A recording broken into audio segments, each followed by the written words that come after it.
ایک شخص جو اس ملک کا پرائم منسٹر رہا ہے, جو اس ملک کی پولیٹیکل پارٹی, ایک بڑی پولیٹیکل پارٹی, اور اس وقت تو نمبرز میں اگر سیٹس میں دیکھا جائے تو وہ انڈیویجولی سب سے بڑی پارٹی تھی کچھ دن پہلے تک, جب تک انہوں نے استعفوں کا ڈرامہ نہیں کیا تھا یا جب تک وہ اسمبلی میں موجود تھے. تو اس پارٹی کا سربراہ, وہ اس کی سیاسی بصیرت یہ ہے کہ وہ ٹک ٹاکرز سے میٹنگ کر رہا ہے اور وہ انٹرویو دے رہا ہے جناب آفتاب اقبال صاحب کو. آفتاب اقبال صاحب ایک بڑے مشہور شخصیت ہیں اور ٹی وی اور صحافت کے حوالے سے ان کا بڑا نام ہے, لیکن وہ اپنا یوٹیوب چینل چلا رہے ہیں. اچھا, اور مزاحیہ پروگرام ایک جس میں جگتیں اور شغل اور اس طرح کی ساری چیزیں ہوتی ہیں, ان صاحب کے ساتھ ان کے یوٹیوب چینل کے لیے عمران خان صاحب نے اپنا انٹرویو ریکارڈ کرایا. ویسے تو پہلے بھی آپ کو یاد ہوگا کہ وہ جو انہوں نے ایبسولوٹلی ناٹ, جس پر وہ سارا ان کا دار و مدار ہے, وہ جو قطب مینار انہوں نے کھڑا کیا ہوا ہے اپنی بہادری کا, وہ بھی HBO کو ہی انٹرویو دیتے ہوئے کیا تھا انہوں نے. تو اس وقت بھی ہمارا خیال یہ تھا کہ اگلا ان کا جو انٹرویو ہوگا وہ شاید کارٹون نیٹ ورک پر آ رہا ہوگا, لیکن بہرحال انہیں موقع نہیں ملا, وہ تھوڑے سے پھنس گئے, مصروفیات میں آ گئے تھے. مصروفیات کیا, اپوزیشن نے انہیں مصیبت ڈال دی تھی تحریک عدم اعتماد لا کر. تو اس انٹرویو میں جو کہ بڑا TC قسم کا انٹرویو تھا. اچھا, اب TC کو آپ ٹیک کیئر کہہ لیں کہ ٹیک کیئر انٹرویو تھا. ویسے تو عمران شفقت صاحب ہمارے دوست ہیں, اس کا پنجابی میں بڑا اچھا ترجمہ کر دیتے ہیں. میری چونکہ پنجابی تھوڑی سی کمزور ہے تو اس لیے آپ ٹیک کیئر سے ہی کام چلا لیں. تو انہوں نے, آفتاب اقبال صاحب نے جیسے شروع کیا کہ آپ تو بہت بڑی شخصیت ہیں اور پتہ نہیں آپ نے وہ ایبسولوٹلی ناٹ کہہ دیا تھا, مطلب انہوں نے تو خیر سٹارٹ بھی یہیں سے لیا تھا. تو عمران خان صاحب ظاہر ہے پھول رہے تھے, وہ یہی باتیں کہنے کے لیے آئے تھے. کوئی ایسا کویشچن نہیں تھا جو کہ مشکل یا جو حقائق پر مبنی ہوتا ہے جس پہ انہیں کچھ بتانا پڑتا.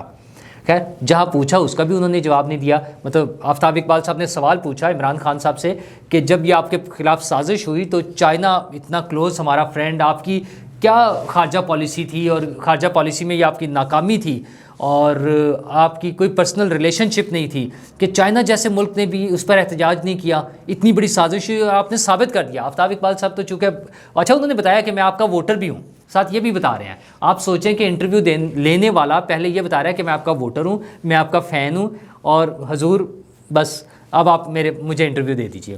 تو خیر پھر اسی طرح کا انٹرویو ہونا تھا, لیکن عجیب بات ہے ان کے منہ سے یہ بھی سوال نکل گیا. انہوں نے کہا کہ جناب یہ آپ کی تو ناکامی تھی خارجہ پالیسی کے محاذ پر, تو اور چائنا نے 2-3 دن کے بعد ہی نئی حکومت کو خوش آمدید بھی کہہ دیا, انہوں نے مبارکباد بھی دے دی.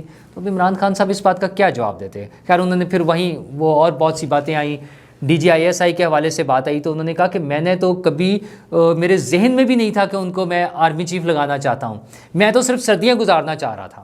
اچھا آپ سوچیں کہ سب سے بڑی پولیٹیکل پارٹی نمبرز میں جو اس وقت تھی, اور جن کا کہنا یہ ہے کہ وہ ہر چیز کو سب سے زیادہ بہتر جانتے ہیں, آرمی کے ساتھ وہ 1 پیج پر تھے, سب سے اچھے تعلقات ان کے ساتھ تھے. اچھا, اور ہر چیز پہ گرپ ان کی تھی, جھکتے وہ کسی کے سامنے نہیں تھے, دعائیں مانگ رہے تھے کہ تحریک عدم اعتماد آ جائے تو میں ان کو ایکسپوز کروں گا اپوزیشن کو. اور پھر جب عدم اعتماد کی تحریک آنے کی بات ہوئی تو اب کہتے ہیں کہ میں تو ڈر رہا تھا کہ یہ میرے خلاف سازش ہو جائے گی, میری حکومت چلی جائے گی, اس لیے میں DGISI کو روکنا چاہ رہا تھا. سردیوں میں انہیں خطرہ تھا, پتہ نہیں اس کا سردیوں سے کیا لنک بنتا ہے DGISI کا اور تحریک عدم اعتماد کا. اور پھر اس کے بعد انہوں نے کہا کہ وہ نہیں, وہ افغانستان میں بھی نا جون میں بڑے مسئلے ہونے تھے. اچھا پتہ نہیں, ہو سکتا ہے افغانستان میں جون میں سردیاں زیادہ پڑتی ہوں, میرا ایکسپیرینس اس حوالے سے تھوڑا سا کم ہے. اور پھر ایک اور چیز جو ہو رہی ہے, وہ بار بار نیوٹرلز کو ہٹ کر رہے ہیں, مطلب وہ آرمی کو نیوٹرلز کہہ رہے ہیں.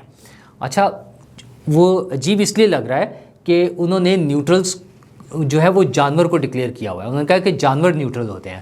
پھر وہ بار بار یہ بات کہتے ہیں کہ اللہ کا حکم ہے کہ نیوٹرل نہیں ہونا, یعنی اگر کوئی نیوٹرل ہے تو وہ اللہ کے احکامات کی خلاف ورزی کر رہا ہے. تو خان صاحب یہ باتیں کہنے کے ساتھ بار بار آرمی کو, ہماری اسٹیبلشمنٹ کو نیوٹرل کہتے ہیں, یعنی وہ چھیڑ رہے ہیں, وہ اکسا رہے ہیں کہ کوئی ان کے خلاف کوئی کارروائی کی جائے اور انہیں موقع ملے کہ وہ کہیں کہ دیکھیں جی میرے ساتھ تو بڑا ظلم ہو گیا. اصل میں ان کے ساتھ ظلم کوئی ہو نہیں رہا, اور وہ مظلوم بننے کے لیے چونکہ ان کے پاس بیچنے کے لیے کچھ ہے نہیں, تو اب لے دے کے یہی ایک سہارا ان کو نظر آ رہا ہے کہ کسی طرح ان کے خلاف کوئی کارروائی ہو جائے اور وہ مظلوم بن جائے. تو پتہ نہیں ہوگی کارروائی کہ نہیں ہوگی. اور اس کے علاوہ انہوں نے کہا ہاں انہوں نے یہ کہ میں تو DGISI کے علاوہ تو میں کسی جنرل کو جانتا بھی نہیں تھا آرمی میں. اچھا جی سبحان اللہ, ہو سکتا ہے نہ جانتے ہوں, اور اس کی وجوہات کیا تھیں کہ انہیں پتہ نہیں ہوتا کہ کیا ہے یا کسی اور کنڈیشن میں ہوتے تھے وہ. بہرحال جو بھی وجہ تھی, انہوں نے کہا میرے دور میں کسی کے خلاف جھوٹے مقدمے نہیں بنے اور میں نے فوج میں اور عدلیہ میں اور پولیس میں کوئی مداخلت نہیں کی. اچھا اب یہ کتنا بڑا لطیفہ ہے یہ بات کہ مقدمات نہیں بنے. کہاں کہاں آپ کو مقدمہ, ایک چھوٹا سا مثال لے لیں, رانا ثناء اللہ کے خلاف جو منشیات کا مقدمہ بنا تھا, بیس لیس جھوٹا مقدمہ جس کی کوئی بنیاد ہی نہیں تھی, اور پھر وہ ظاہر ہے جب چونکہ اس کی کوئی بنیاد نہیں تھی اس لیے کورٹ میں اس کا چلان ہی نہیں پیش ہو سکتا تھا. وہ وزیر صاحب فرماتے تھے قسمیں اٹھا کر اور جان اللہ کو دینی ہے اور پتہ نہیں کیا کیا کہہ کر کہ میں ویڈیو لے کر آؤں گا اس کی, اور پھر کوئی ویڈیو نہیں آئی. اچھا جی عدلیہ میں کوئی مداخلت نہیں کی, قاضی فائز عیسیٰ کے خلاف آپ نے ریفرنس بھیجا, بعد میں کہتے ہیں مجھ سے غلطی ہو گئی. اچھا مداخلت تو ہو گئی, اچھا یہاں پر مداخلت کو شاید وہ نہ مانے, وہ امریکہ والی مداخلت ہوگی, یہاں ان کی مداخلت نہیں ہوگی. اور فوج کا تو DGISI والا معاملہ تھا, اور پولیس اور درجنوں کے حساب سے انہوں نے IGs بدل دیے, اور پولیس آفیسرز کس لیے بدلے جاتے تھے کہ میرے رشتہ دار کے پلاٹ پہ قبضہ تھا, وہ چھڑوانا تھا, دلوانا تھا, اس چکر میں نہیں ہو سکا تو وہ پولیس آفیسرز بدل دیے. خان صاحب کس دنیا میں رہتے ہیں اور کیا کہتے ہیں اور کس کو سنا رہے ہیں آپ یہ باتیں. ہاں ٹرمپ کے ساتھ ان کو بڑا وہ دعویٰ ہے کہ ٹرمپ نے مجھے بڑی عزت دی. اچھا جی کیا عزت دی, مطلب ہمیں پاکستان کو کیا ایڈوانٹیج ہوا؟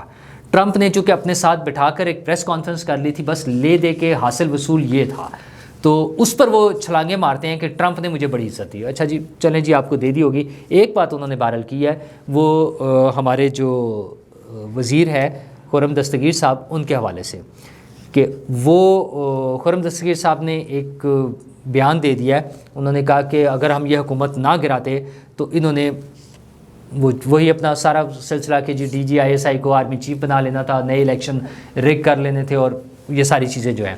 اچھا یہ لوگوں کو کیوں موقع ملتا ہے؟ DGISI کا کیا کام؟ DGISI اپنی ایک جاب کر رہے ہیں اور ان کا کام ملک کی حفاظت کرنا ہے غیر ملکی دشمنوں سے, یا انٹرنلی بھی دہشت گردی کے حوالے سے, اور یہ ساری چیزیں جو ہوتی ہیں اس کو انہوں نے مانیٹر کرنا ہے اور مینیج کرنا ہے. تو وہ اس لیے ہے کہ خان صاحب خود یہ بیان دیتے ہیں. خان صاحب اسی انٹرویو میں فرما رہے ہیں کہ میرے خلاف سازش ہونی تھی تو اس کو روکنے کے لیے, اور سازش کیا ہونی تھی؟ پولیٹیکل, کہ سیاسی جماعتیں میرے خلاف عدم اعتماد کی تحریک لانا چاہ رہی تھی, تو اس کو روکنے کے لیے میں چاہتا تھا کہ DGISI کو روکے رکھوں. تو یہ تو خان صاحب کے معاملات ہیں. اب اس پہ پھر بندہ کیا کہے انہیں؟ وہ خرم دستگیر صاحب نے انتہائی غیر مناسب بیان ہے, ان کو یہ نہیں کہنا چاہیے, اگرچہ حقیقت یہی ہے, اپوزیشن نے اسی وجہ سے وہ سارا کچھ کیا, لیکن انہیں ایسا بیان نہیں دینا چاہیے. اور اس کی وجہ یہ ہے کہ خان صاحب اپنے بیانیے سے نہیں ہٹ رہے ہیں کہ میں ISI کے ذریعے پولیٹیکل پارٹیز کو کنٹرول کرنا چاہ رہا تھا. اچھا جب ان کا یہ بیانیہ ہے تو پھر پولیٹیکل پارٹیز ڈریں گی, ان کا تو خوف بنتا ہے.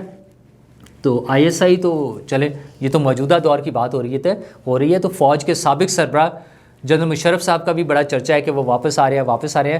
میں نے تو کل ہی آپ کو سنایا تھا, یہ بات کی تھی, خبر کی کہ ہمارے ذرائع سے پتہ چلا ہے کہ ان کی فیملی انہیں واپس نہیں لانا چاہتی, پاکستان نہیں لانا چاہتی. ان کا خیال ہے کہ وہ جو بہترین علاج کی سہولیات ان کو مل سکتی ہیں وہ وہاں پر مل رہی ہیں, تو انہیں کوئی ضرورت نہیں ہے پاکستان آنے کی, اور وہ کوئی بدمزگی نہیں چاہتے تدفین کے موقع پر یا اس سلسلے میں وہ نہیں چاہتے. لیکن یہاں پر شور تھا اور بار بار یہ بات ہوئی, اور وہاں پہ ایمبولینس بھی تیار کھڑی تھی, ایئر ایمبولینس جو تیار کھڑی تھی. آرمی کی طرف سے بھی بیان آ گیا, DGISI کی طرف سے بیان آ گیا تھا کہ اگر ان کی فیملی واپس آنا چاہتی ہے تو ان کو فیسیلیٹیٹ کیا جائے گا. ظاہر ہے ان کے پرانے باس ہیں تو کرنا تھا. تو آج اس کے بارے میں خبر آئی ہے کہ ڈاکٹرز نے ان کو ٹریول کرنے سے منع کر دیا ہے. تو اب یہ اگر ہم اس کو کنیکٹ کریں تو ان کی فیملی کی جو خواہش تھی, لگتا ہے کہ پھر اسی پر عمل ہوگا, تو وہ شاید نہ آ سکیں. اب ان کی فیملی انہیں نہ ٹریول کرائے. اچھا, اور اگر وہ نہیں ٹریول کریں گے تو پھر کیا ہوگا؟ پھر میرا نہیں خیال کہ صرف تدفین کے لیے ان کو خدا نخواستہ جب وہ انتقال کر جائیں تو صرف تدفین کے لیے ان کو پاکستان لایا جائے. میرے خیال میں یہ مشکل ہے. لیکن بہرحال اس سارے بیان سے, وہ جو بیانات چلے ہیں اور جو خواجہ آصف صاحب اور جو نواز شریف صاحب سے بیان ان کا آ گیا ہے یا دلوایا گیا ہے یا جو بھی ہوا ہے, اس سے جس نے جو فائدہ اٹھانا تھا وہ اٹھا لیا ہے, ان کو فائدہ ہو گیا ہے. ہاں یہ بونس ہوگا اگر وہ واپس آ جاتا ہے کسی بھی صورت میں, تو یہ بونس ہوگا. تو ہماری پولیٹیکل پارٹیز بیچاری مجبور اور مصلحتوں کی شکار, انہوں نے بیان دیے ہیں جناب, وہ کیا کر سکتے تھے؟ انہیں اگر کسی نے کہا ہوگا انہیں بیان دے دیے. یہ تو بالکل ایسے ہی ہے, خیر میں کیا کہوں کہ کس لیول پر ہے, لیکن بہرحال ان کے بیان کا جو فائدہ ہونا تھا سسٹم میں، جس چیز کو جن لوگوں کو جو فائدہ ہونا تھا وہ ہو چکا ہے، اور مزید بھی اس کا وہ فائدہ لے لیں گے، وہ اس کا ایڈوانٹیج لیں گے. ہماری پولیٹیکل پارٹیز اپنے سیاسی جو بھی شور ہے مچاتے رہیں گے. اور سابق صدر کا تو ہم آپ کو سنا رہے ہیں، موجودہ صدر نے بھی ایک عجیب ہی وہ کام شروع کیا ہوا ہے. حکومت جو بھی بل پاس کرتی ہے صدر صاحب سے سائن ہونے ہوتے ہیں، صدر صاحب سائن کرنے کو تیار نہیں ہیں. اب تازہ ترین جو بھی ہوا ہے ای وی ایم الیکٹرانک ووٹنگ مشین کا اور اوورسیز پاکستانیز کے ووٹ کا جو رائٹ تھا اس کے حوالے سے جو قانون سازی ہوئی، صدر صاحب نے واپس کر دیا اور اس پہ خط لکھ دیا لمبا چوڑا سا نا پرائم منسٹر کو، اور وہ خط لکھ کے خود ہی سوشل میڈیا پر اس کو وائرل بھی کر دیا تاکہ لوگ بھی دیکھ لیں کہ کیا ہو گیا. تو وہ فرما رہے ہیں کہ یہ چیزیں ٹھیک نہیں ہیں اور ہمیں دنیا کے مطابق چلنا چاہیے، ہمیں پرانے نظام میں نہیں جانا. مطلب خط تو بڑا ہومیوپیتھک سا ہے، لیکن مطلب یہ ہے کہ اور ساتھ انہوں نے یہ بھی کہا کہ مجھے پتہ ہے کہ میرے سائن نہ کرنے سے یہ رک نہیں جائے گا، یہ ہو تو جائے گا، لیکن میں اس کا حصہ نہیں بن رہا. یعنی وہ حکومت کو اسموتھلی چلنے نہیں دیں گے، وہ بطور صدر مملکت کام نہیں کر رہے ہیں، وہ پارٹی کے ایک رکن کے طور پہ یا کارکن کے طور پہ، پاکستان تحریک انصاف کے کارکن کے طور پہ اور عمران خان صاحب کے ساتھی کے طور پہ کام کر رہے ہیں. تو خیر کر لیں، کتنی دیر ہوگا یہ؟ میرا نہیں خیال کہ یہ بہت لمبا عرصہ گزرے گا. ویسے تو اس اسمبلی کا ہی 1.5 سال ہے، تو ان کا بھی تقریباً 1.5 پونے 2 سال کا ٹائم ہے. لیکن اگر اس حکومت نے چلنا ہے، اس سیاسی نظام نے چلنا ہے، تو صدر صاحب کو تبدیل کرنا پڑے گا. اچھا ویسے تو اس میں ایک بہت زبردست کینڈیڈیٹ بھی موجود ہے، اور میں اب نام نہیں لے سکتا، لیکن ظاہر ہے صدر بننے کے لیے ظاہر ہے کوئی بہت طاقتور شخصیت ہی ہوگی نا. کوئی میرے جیسا بندہ تو نہیں ہو سکتا، کوئی ایم پی اے لیول کا یا کوئی کونسلر لیول کا بندہ تو نہیں نہ ہوگا. یہ تو کوئی بہت ہی بڑی شخصیت ہوگی، اور بہت بڑی بڑی شخصیات جو ہیں ہمارے ملک میں تھوڑی سی ہیں، بہت زیادہ شخصیات نہیں ہیں. تو ان میں سے کوئی بڑے سوٹیبل کینڈیڈیٹ بنتے ہیں، تو دیکھتے ہیں کہ حکومت کیا کرتی ہے. اور اگر وہ کینڈیڈیٹ تیار ہو گئے تو پھر تو صدر صاحب کی چھٹی یوں ہوگی، پھر تو ان کی اپنی پارٹی کے لوگوں نے بھی کہنا ہے جی سر ٹھیک ہے سر، جس کو مرضی بنا دیں. حکومت کے ساتھ ہوں گے سارے. شہباز شریف صاحب جس کو کہیں گے نا کہ بنانا ہے، اگر کوئی واقعی کوئی مضبوط شخصیت آ گئی امیدوار کے طور پہ، تو پھر لوگوں نے ان کو ووٹ بھی دے دینا ہے، پھر ان کا مواخذہ بھی ہو جانا ہے، ان کی چھٹی بھی ہو جانی ہے. خیر ممکن ہے یہ خود بھی چلے جائیں اور پھر وہ بن جائیں گے، صدر بن جائیں گے، پھر کوئی مسئلہ نہیں ہوگا. اور چھوٹی چھوٹی سی 2-3 چیزیں کراچی کے حوالے سے تھی کہ ایک تو کرونا کا نیا ویریئنٹ جو ہے وہ آ گیا ہے پاکستان میں، اور وہ تھوڑا سا خطرناک بھی ہے. BA.5 خطرناک اس طرح سے کہ وہ پھیلتا بہت زیادہ ہے. تو پہلے ہم بڑی مشکل صورتحال ایک دفعہ بھگت چکے ہیں، ساری دنیا بھگت چکی ہے. اچھا اور ساری دنیا میں یہ مسئلہ بنا ہوا ہے. ابھی پھر دوبارہ سے انڈیا میں، ہمارے ساتھ UAE میں، ابوظہبی میں، اس میں متحدہ عرب امارات میں، یورپ میں، امریکہ میں، سب جگہ پہ دوبارہ پھیل رہا ہے. انڈیا میں جو ہے ڈیلی کیسز جو ہے وہ 9000 پلس میں چلے گئے ہیں. متحدہ عرب امارات میں تقریباً کوئی 1500 کے قریب کیسز چلے گئے ہیں. امریکہ میں تو 100,000 پلس میں پہلے بھی چل رہے ہیں. تو یہ پریشانی کی بات ہے. پاکستان جیسے ملک میں جہاں بڑی مشکل سے یہ خوف ختم ہوا ہے، تو اس کی پابندیاں ختم ہوئی ہیں اور دوبارہ سے زندگی نارملائز ہونے کی طرف آ رہی ہے، تو ہمیں احتیاط کی ضرورت ہے، سوشل ڈسٹینسنگ کی، کہ لوگوں سے ذرا فاصلے پر رہیں. ہر ایک سے جو گلے ملنا اور ہاتھ ملانے والا کانسیپٹ ہے اس کو دوبارہ سے ہمیں کچھ کم کرنا ہوگا. جو پبلک گیدرنگز ہیں وہاں پہ ہمیں کوشش کرنی ہوگی کہ ڈسٹینس تھوڑا سا رکھیں. اور پبلک گیدرنگز میں یا مثلا اگر پبلک ٹرانسپورٹ میں سفر کر رہے ہیں یا رش میں کہیں جا رہے ہیں، بازار میں، اسکول کالج میں، یونیورسٹی میں، آفیسز میں، تو اگر ہم اس میں ماسک کا استعمال دوبارہ شروع کر دیں تو یہ ہمارے لیے ہیلپ فل ہوگا، بہتر ہوگا. اور کراچی کے حوالے سے خبر یہ ہے، سندھ کے حوالے سے، کہ وہاں پر جو بلڈ ٹرانسفیوژن والی بیماریاں جو ہیں جن کی، اس حوالے سے جب چیک کیا گیا ہے تو ہیپاٹائٹس اور HIV کافی زیادہ پھیل رہا ہے. تو وہ حکومت کی ذمہ داری ہے کہ حکومت اس پہ کوشش کرے کہ اس کے کچھ رولز کو زیادہ اسٹرکٹ بنائیں.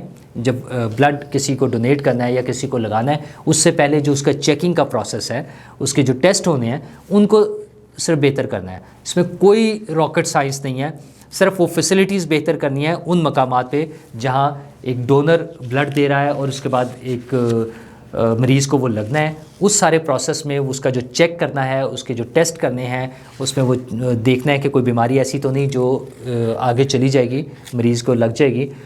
صرف اتنا سا کام ہے. تو حکومت کا فرض بنتا ہے، ہمارے ملک میں پہلے ہی ہیپاٹائٹس کے اور ایڈز کے بہت سارے مریض ہیں، اور یہ ہیپاٹائٹس تو بہت زیادہ پھیل رہا ہے. خیر اس کی وجہ وہ پانی، گندا پانی بھی ہے، اور دیگر ایشوز ہیں، وہ شیو کرنے والے بلیڈ ہے، دوسرے کی چیزیں استعمال کر لینا، اور بہت سی چیزیں. تو ان ساری چیزوں میں اگر حکومت تھوڑی سی کوشش کرے، بہت تھوڑی سی کوشش سے، یہ بہت سے لوگوں کی زندگیاں بچ سکتی ہیں. تو حکومت کے کرنے کا کام ہے. امید ہے وزیر اعظم صاحب اس پہ توجہ دیں گے، صوبائی حکومت بھی اس پہ کوشش کرے، یہ سارے مل جل کے کریں، لوگوں کی زندگیوں کو آسان بنائیں. حکومتوں کا کام لوگوں کو ریلیف دینا، لوگوں کے لیے سہولتیں مہیا کرنا ہوتا ہے. تو وہ یہ کریں اور انجوائے کریں، اپنی حکومت بھی کرتے رہیں، ساتھ ساتھ تھوڑا تھوڑا سا کام لوگوں کے لیے بھی کرتے رہیں. شکریہ.